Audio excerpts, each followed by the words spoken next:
Hello दोस्तों, कैसे हो आप लोग। स्वागत है आपका आपके चैनल प्रदीप अड्डा में। दोस्तों, आज हम लोग यहाँ पर देखने वाले हैं डीएलएड सेकंड सेमेस्टर का प्रारंभिक शिक्षा के नवीन प्रयास है।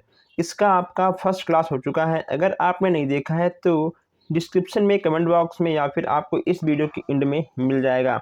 आज हम लोग यहाँ पर सभी अतिलघुत्तीय प्रश्न को देखने वाले हैं ताकि दोस्तों आपका फुल में फुल नंबर आ सके। और जो हमारे भाई बहन नए हैं, जो लोग अभी तक चैनल को सब्सक्राइब नहीं किए हैं, सब्सक्राइब कर लें ताकि कोई भी अपडेट, कोई भी क्लास आपसे मिस ना हो। आप लोग एक पेन और एक कॉपी लेकर भी बैठ जाइए। जो क्वेश्चंस आपको नया लगे आप उस क्वेश्चंस को नोट करते हुए आगे बढ़िएगा। तो आइए हम लोग चलते हैं सीधा आज की क्लास की ओर। और आप लोग प्लीज़ इस क्लास को अपने दोस्तों तक शेयर कर दीजिएगा। यहाँ पे देखिए, आपका पहला है कि राष्ट्रीय शिक्षा नीति 1992 में राष्ट्रीय शिक्षा व्यवस्था के विषय में क्या कहा गया है। यहाँ पे आपको इसका उत्तर देखने को मिल जाएगा। संपूर्ण भारत में शैक्षिक संरचना एक समान होनी चाहिए। यह शैक्षिक संरचना 10+2+3 के आधार पर होनी चाहिए। हाई स्कूल यानी 10, +2 यानी इंटर, +3 यानी आपका स्नातक। ठीक है, स्नातक में आपका बीए, बीएससी, बीटेक, बीसीए ये सब चीज़ें आपकी आ जाएंगी। यहाँ तक कि आपका बीकॉम भी आ जाता है। ठीक है, बीबीए भी आपका +3 में आ जाएगा, होनी चाहिए। और इसे सभी राज्य अपने अपने यहाँ लागू कर दें। शिक्षा की राष्ट्रीय प्रणाली राष्ट्रीय पाठ्यक्रम संरचना पर आधारित होनी चाहिए। आगे बढ़ते हैं। नेक्स्ट यहाँ पे आपका है सेकंड वाला कि संयुक्त राष्ट्र शिक्षा की नीति में शैक्षिक अवसरों की समानता के विषय में क्या कहा है। यहाँ देखिए, यहाँ पे कहा गया है कि नवीन शिक्षा नीति में शैक्षिक अवसरों की समानता को दूर करने के उद्देश्य से शिक्षा द्वारा समानता लाने पर विशेष बल दिया गया है। इसमें अनुसूचित जातियों एवं जनजातियों को सभी सामान्य जातियों के समान आने का प्रयासों पर विशेष बल दिया गया है। इस उद्देश्य को पूरा करने के लिए पूर्ण एवं सतत शिक्षा के प्रयास एवं प्रसार के लिए विभिन्न स्रोतों एवं तरीकों को व्यवहार में लाने पर बल दिया गया है। आइए आगे बढ़ते हैं। नेक्स्ट यहाँ पे आपको देखने को मिल जाएगा, थोड़ा इसको हम जूम कर दें ताकि आपको दिखे अच्छे से।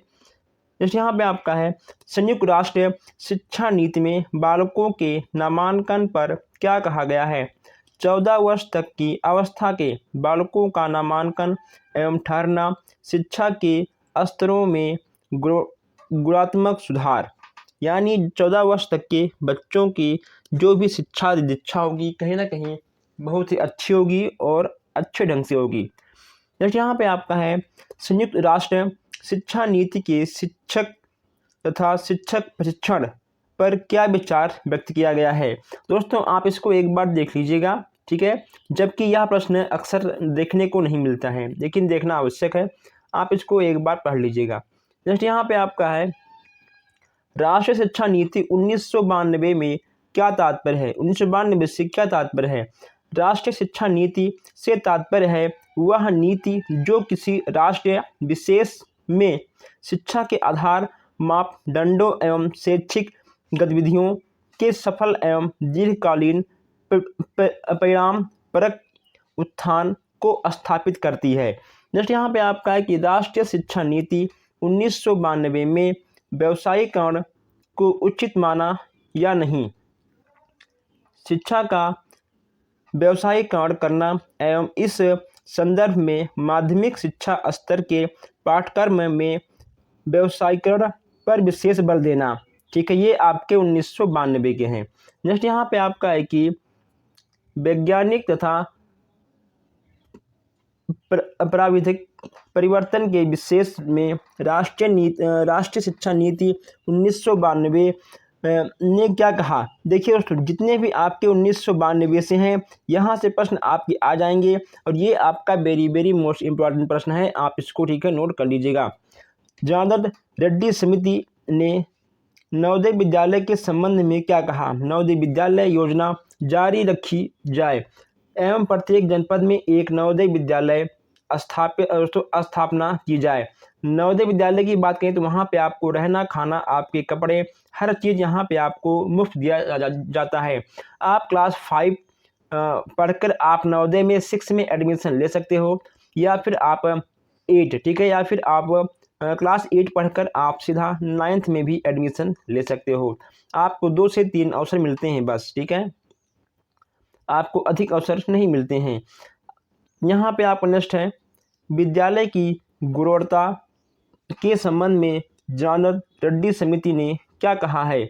इसमें दोस्तों कहीं ना कहीं आपका हो जाएगा कि समस्त विद्यालयों की गुणवत्ता को प्रत्येक स्तर पर सुधारा जाए। देखिए दोस्तों, जितने भी यहाँ पे आपके ठीक है जो इनके समिति हैं, जो इनका कहना है, सब कहीं ना कहीं विद्यालय के जो शिक्षा दीक्षा है उसमें सुधारने की बात कही जा रही है, ठीक है। तो ये चीज़ें आपको बार बार नहीं पढ़नी है, ये चीज़ें यहाँ पे आपको बार बार नहीं पढ़नी है। जो राष्ट्रीय शिक्षा नीति 1992 है, आप एक बात ध्यान रखिए, जो यहाँ पे आपका राष्ट्रीय शिक्षा नीति 1992 है, ये बस केवल विद्यालय और बच्चों की शिक्षा के सुधारने की बात की जा रही है। बस केवल दोस्तों आप कोई एक चीज़ अच्छे से देख लीजिएगा, उसी को आपको बार बार आप हर प्रश्न में लिख सकते हैं। अब जैसे कि यहाँ पे आपसे कहा गया है आंगनबाड़ी कार्यक्रम के विषय में अगर मान लो पूछेगा आपसे, तो जाहिर सी बात है, ठीक है, बच्चों का देखभाल करना, परिवार कल्याण, ठीक है, पोषण, स्वास्थ्य, यही सब बेहतर बनाने की बात कही जाएगी। यानी कुल मिलाकर बच्चों को शारीरिक मानसिक रूप से स्वस्थ और बलवान बनाने की बात कही जाएगी। नेक्स्ट यहाँ पे आपके हैं प्रोफेसर यशपाल समिति। ये सब क्वेश्चंस आपके बहुत आसान हैं, इसमें कुछ नहीं है। अब जहाँ पर आपको प्रोफेसर यशपाल समिति जी मिल जाए, वह इन्होंने सबसे प्रमुख बात क्या कहा था कि बच्चों के जो बस्ते का बोझ है उसे कम किया जाए। इन्होंने बच्चों के बस्ते का बोझ को कम करने की बात कही जा रही है। इसके संबंध में आप बहुत कुछ लिख सकते हो, ठीक है। तो रट्टा मारने से कुछ नहीं होने वाला है, आप प्रश्नों को समझिए और समझकर अपने हिसाब से आप उत्तर लिखिए, ठीक है। जो यहाँ पे आपको रूबरू लिखा हुआ उत्तर मिल रहा है, आप इसे ना लिखकर आप अपने मन से प्रश्नों के अनुसार आप उसका उत्तर दे सकते हैं। आपका बिल्कुल सही हो जाएगा, आपका एक भी नंबर नहीं कटेगा। बस हम केवल यहाँ पे आपको मॉडल दिखा रहे हैं कि किस किस टाइप के प्रश्न आपके एग्जाम में आ सकते हैं। हमारी शिक्षा व्यवस्था की बड़ी त्रुटि क्या है। अब देखिए दोस्तों, कौन कौन सी कमियां हैं आपको ये भी लिखना होगा। आप अपने हिसाब से कई कमियां लिख सकती हैं। देखिए यहाँ पे लिखा गया है, हमारी शिक्षा में व्यवस्था की एक बड़ी त्रुटि यह है कि अधिक पढ़ाई कराई जाती है परंतु बच्चे बहुत कम सीखते और समझते हैं। दोस्तों ऐसा क्यों होता है, क्योंकि शिक्षक जो है वो बस केवल अपना कोर्स ख़त्म करने में लगे रहते हैं। हम कोर्स ख़त्म कर दें, बच्चों को कुछ आए या फिर ना आए। इसके बाद यहाँ पे आपका आ जाता है क्वेश्चन नंबर 4। इसमें आपका है कि बचपन में ही बच्चों के लिए यहाँ पे व्यवस्था क्या है। व्यवस्था क्या है दोस्तों, कहीं ना कहीं यहाँ पर इनके गृह कार्य का अधिक होना, ठीक है, ट्यूशन और कहीं ना कहीं इनके कोचिंग। दोस्तों कहीं ना कहीं ये चीज़ें इन सब चीज़ों में बच्चे कहीं ना कहीं बहुत ही व्यस्त हो जाते हैं। घर से स्कूल, स्कूल से फिर कोचिंग, फिर जो कोचिंग या घर में गृह कार्य मिलते हैं उसको पूरा करना, यही चीज़ें यहाँ पर आपको देखने को मिल जाती हैं। नेक्स्ट यहाँ पे आपका है 5वां, बच्चों की पढ़ाई का लक्ष्य क्या हो गया है। जब दोस्तों बच्चों को लगातार आप काम देते रहोगे, उन्हें कहीं ना कहीं स्कूल का काम पूरा करना, स्कूल में रहना 5 से 6 घंटे, फिर घर से आकर कोचिंग करना, फिर कोचिंग का काम करना, दोस्तों कहीं ना कहीं बच्चों के लिए अवकाश एक बहुत ही दुर्लभ वस्तु हो जाती है। उन्हें खेलने कूदने का टाइम नहीं मिलता है और ये कहीं ना कहीं अच्छी बात नहीं है। बच्चों की पढ़ाई का लक्ष्य क्या होना चाहिए। पाठ्यक्रम को पूरा करना ही नहीं, अपने आप में लक्ष्य बन गया प्रतीत होता है। देखिए दोस्तों, बस केवल अध्यापक का लक्ष्य ये होता है कि हम जो भी हमारा पाठ्यक्रम है हम उसे पूरा कर दें बस, ठीक है। दोस्तों कहीं ना कहीं ये बहुत ही अच्छी चीज़ नहीं है, इसमें कहीं ना कहीं बच्चों के जो विकास हैं उसमें रुकावटें बन जाती हैं। बच्चे कुछ चीज़ें समझ नहीं पाते हैं, लेकिन जो अध्यापक होते हैं वो कोर्स को ख़त्म कर देते हैं। तो ये सब चीज़ें कहीं ना कहीं बच्चों को देखते हुए उन्हें आसान तरीक़ों से आगे बढ़ाने की बात की जा रही थी। यहाँ पे आपको कुछ नया क्वेश्चन देखने को मिल रहा है। यहाँ आपका है कि ऑपरेशन ब्लैक बोर्ड योजना कब प्रारंभ की गई थी? ऑपरेशन ब्लैक बोर्ड योजना को सन 1987 और 88 में लागू किया गया था। नेक्स्ट यहाँ पे आपका है कि ऑपरेशन ब्लैक बोर्ड योजना संचालित करने के क्या उद्देश्य हैं? इस योजना का उद्देश्य प्राथमिक स्कूलों में पाठ सामग्री तथा शिक्षण उपकरण जैसी न्यूनतम आवश्यक सुविधाओं की व्यवस्था को सुनिश्चित करना है। प्रत्येक विद्यालयों में ऑपरेशन ब्लैक बोर्ड के अंतर्गत न्यूनतम निम्नवत सुविधाएं प्रदान की गई हैं। तो दोस्तों देखिए ऑपरेशन ब्लैक बोर्ड का मतलब क्या था? जाहिर सी बात है, जहाँ पर भी ऑपरेशन ब्लैक बोर्ड आपको मिल जाए, स्कूलों पर अधिक जोर दिया गया है। ठीक है दोस्तों, स्कूल कैसे रहेंगे, उसमें कितने कमरे रहेंगे, उसका जो नक्शा रहेगा कैसे रहेगा, यानी बच्चों को कोई भी असुविधा ना हो स्कूल में, और बच्चों के कहीं ना कहीं विकास पर बात किया गया है। जहाँ जहाँ आपको ऑपरेशन ब्लैक बोर्ड दिखेगा, वहाँ पर उसमें देखिए जिसमें कम से कम 3 कक्षा कक्ष हों, 3 शिक्षक व्यवस्था हो, यानी कुल मिलाकर बच्चों को कोई भी असुविधाओं का सामना न करना पड़े। ऑपरेशन ब्लैक बोर्ड योजना इसीलिए लागू किया गया था। वह आपका चाहे उच्च प्राथमिक कक्षा हो या फिर निम्न प्राथमिक कक्षा हो, ठीक है, यानी विद्यालय पर अधिक जोर दिया गया था। ऑपरेशन ब्लैक बोर्ड आपको जहाँ भी दिखे, आपको विद्यालय से संबंधित हर एक बातों को लिखना चाहिए। यहाँ पे आपका है पी मोस्ट, ठीक है, सेवारत अध्यापकों का विस्तृत अभिविन्यास कार्यक्रम यानी पी मोस्ट किस वर्ष आरंभ किया गया था? 1986, ठीक है, 1986 में यह आपका प्रारंभ किया गया था। नेक्स्ट यहाँ पे आपका कि पी मोस्ट कार्यक्रम को ऑपरेशन ब्लैक बोर्ड में परिवर्तन करने का निर्णय कब लिया गया था? 1990 में लिया गया था। जितना पूछे आपको उतना ही बताना है, क्योंकि आपके एग्जाम में आपके पास टाइम बहुत कम रहता है। नेक्स्ट यहाँ पे आपका है कि प्राथमिक शिक्षकों का विशेष अनुस्थापन कार्यक्रम SOPT किस स्तर के अध्यापकों हेतु संचालित की गई है? दोस्तों यहाँ पर आपको दिख रहा है, और कहीं ना कहीं यहाँ पर अनेक योजनाएं भी आती रहती हैं। और तो यहाँ पर देखिए आपको दिख रहा है कि यह आपका 16 में आया था। SOPT कार्यक्रम संचालित करने का कारण क्या था? प्रतिवर्ष 4.5 लाख प्राथमिक अध्यापकों को प्रशिक्षण करने का लक्ष्य था एवं 1993 से 94 से यह कार्यक्रम प्रारंभ किया गया था।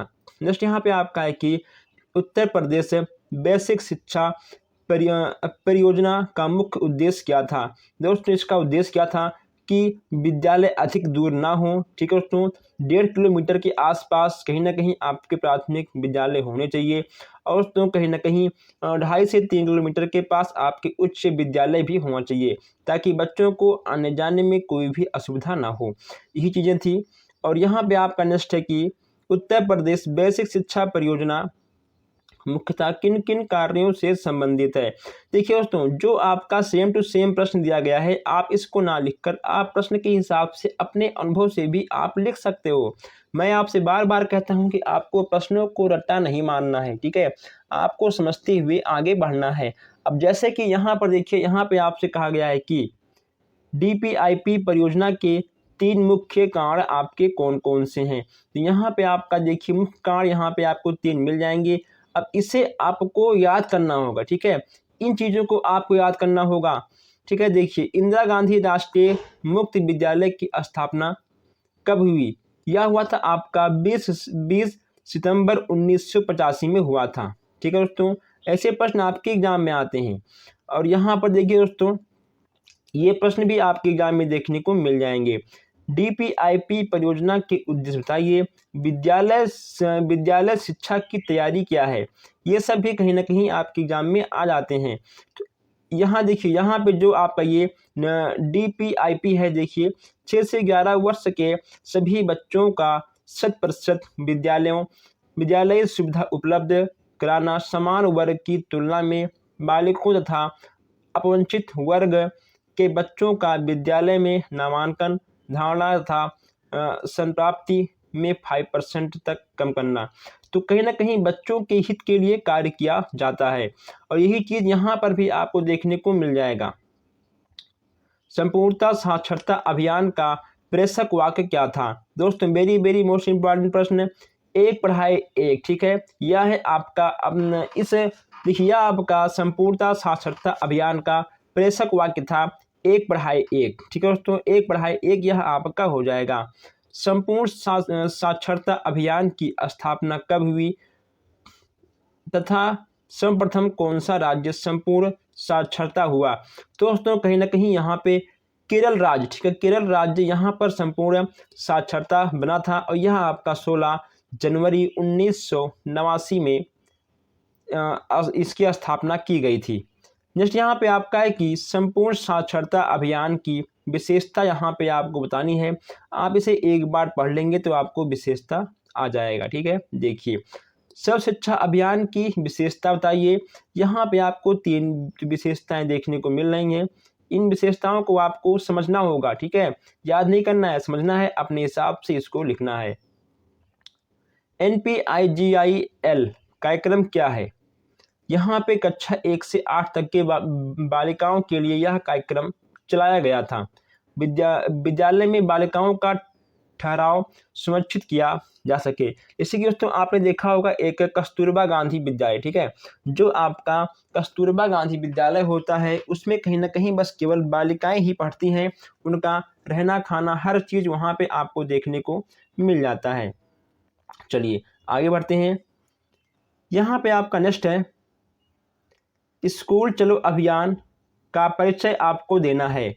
स्कूल चलो अभियान, ठीक है, ओके दोस्तों। यहाँ पे जुलाई 1996 में कक्षा 1 से 8 तक के बच्चों के लिए विद्यालय की प्रति आकर्षित करने के लिए स्कूल चलो अभियान चलाया गया था। इसमें आपका अनुसूचित जाति, अनुसूचित जनजाति, अल्पसंख्यक वर्ग सभी प्रकार के छात्रों को स्कूल के प्रति आकर्षण करने का प्रावधान किया गया था, ठीक है दोस्तों, छात्रवृत्ति व्यवस्था के द्वारा।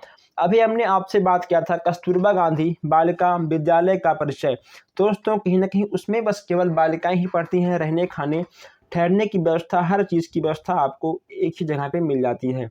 यहाँ पे आपका है कस्तूरबा गांधी विद्यालय कब आरंभ हुआ था? यहाँ आपका जुलाई 2004 से ही आरंभ कर दिया गया था। दोस्तों पहले क्या था, ठीक है, अगर आप पहले का नियम ये था कि अगर आप BTC कर लिए हो तुरंत आपको सरकारी, तुरंत आप एक गवर्नमेंट शिक्षक बनते थे। लेकिन अब क्या गया है कि पहले उसके बाद क्या हुआ कि BTC करो प्लस आप टेट का एग्जाम दो, ठीक है दोस्तों, उसके बाद आपका गवर्नमेंट शिक्षक बनना तय है। लेकिन अब क्या है, अब BTC करो, टेट दो, फिर आपको सुपर टेट भी देना पड़ता है। तो कहीं ना कहीं अब धीरे धीरे हर चीज़ें बहुत ही टाइट होती हुई जा रही हैं। नेक्स्ट यहाँ पे आपका है कि पोषाहार वितरण योजना क्या है दोस्तों, इसके बारे में आपको पता ही है। मध्याह्न भोजन योजना कब प्रारंभ हुआ था? यह हुआ था प्रारंभ 15 अगस्त 1995 में, ठीक है। चलिए ये चीज़ें आपको देखने को मिल जाएंगी आपके एग्जाम में। जस्ट यहाँ पे आपका है कि प्रथम चरण में मध्याह्न भोजन योजना प्रदेश में कितने जनपदों एवं कितने विकास खंडों में लागू किया गया था? यहाँ देखिए आप लोग 38 जिलों में, ठीक है, 248 विकास खंडों में संचालित किया गया था। छात्रवृत्ति वितरण योजना क्या है? यह बस केवल कक्षा 1 से 8 तक के बच्चों के लिए छात्रवृत्ति योजना लागू किया गया था, अनुसूचित जाति और जनजाति के लिए, ताकि वो कहीं ना कहीं विद्यालय के प्रति आकर्षित हो। वही चीज़ यहाँ पे आपसे बार बार पूछी जाएगी। राष्ट्रीय बाल श्रम परियोजना कब संचालित हुई तथा इसका मुख्य लक्ष्य क्या था? 9वीं पंचवर्षीय योजना 1997-2002 में लक्ष्य बाल श्रमिकों का पुनर्वास। नेक्स्ट यहाँ पे आपका है प्रथम चरण में DPIP देश के किन राज्यों में लागू किया गया था? यह आपके 7 राज्यों और 42 जनपदों में, प्रथम चरण में 7 राज्य मध्य प्रदेश, असम, हरियाणा, महाराष्ट्र, कर्नाटक और तमिलनाडु, केरल में यह कहीं ना कहीं लागू किया गया था। नेक्स्ट यहाँ पे आपका देखिए ड्राफ्ट आउट के संदर्भ में DPIP का क्या उद्देश्य है? ड्राफ्ट आउट की दर को 10% तक कम करना तथा धारण क्षमता को 90% तक बढ़ाना, यही था इसका मुख्य उद्देश्य। नेक्स्ट यहाँ पे आपको देखने को मिल जाएगा कि एनसीईआरटी का प्रमुख कार्य क्या था? एनसीईआरटी का प्रमुख कार्य क्या था? देखिए, अनुसंधान एवं नवाचार, आदर्श पाठ्यक्रम, राष्ट्रीय शिक्षा राष्ट्रीय शिक्षा संस्थान और अध्यापक शिक्षा, विशेष शिक्षा और विस्तार सेवा। यहाँ पर आपको देखने को मिल जाएगा पूर्व प्राथमिक शिक्षा परियोजना के अंतर्गत प्रशिक्षुओं के सर्वांगीण विकास हेतु कौन कौन सी क्रियाकलापों का आयोजन किया जाता है। इस स्तर के शिक्षुओं को पढ़ना लिखना और गिनती न सिखाकर उनके सर्वांगीण विकास हेतु खेल, कहानी, गीत आदि अन्य रोचक क्रियाओं का आयोजन किया जाता था।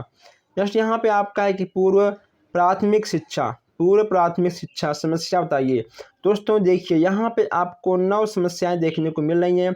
आपको किसी 5 समस्याओं को अपने दिमाग में रखना है, ठीक है, और इन 5 समस्याओं से आपका कल्याण हो जाएगा। अगर दोस्तों मान लो किसी भी क्वेश्चन में आपको डाउट होता है तो डिस्क्रिप्शन में आपको व्हाट्सएप ग्रुप मिल जाएगा। आप व्हाट्सएप पे हमसे पूछ सकते हो या फिर आप कमेंट बॉक्स में भी हमसे पूछ सकते हो। और प्लीज़ आप लोग इस क्लास को शेयर करिएगा। अभी तो केवल शुरुआत है। अभी आपको बहुत ही अच्छे क्लास, इससे भी अच्छे क्लास आपको कंटिन्यू मिलते रहेंगे। तो दोस्तों बस आज के लिए इतना ही। हम मिलते हैं फिर आपसे नेक्स्ट क्लास में। धन्यवाद।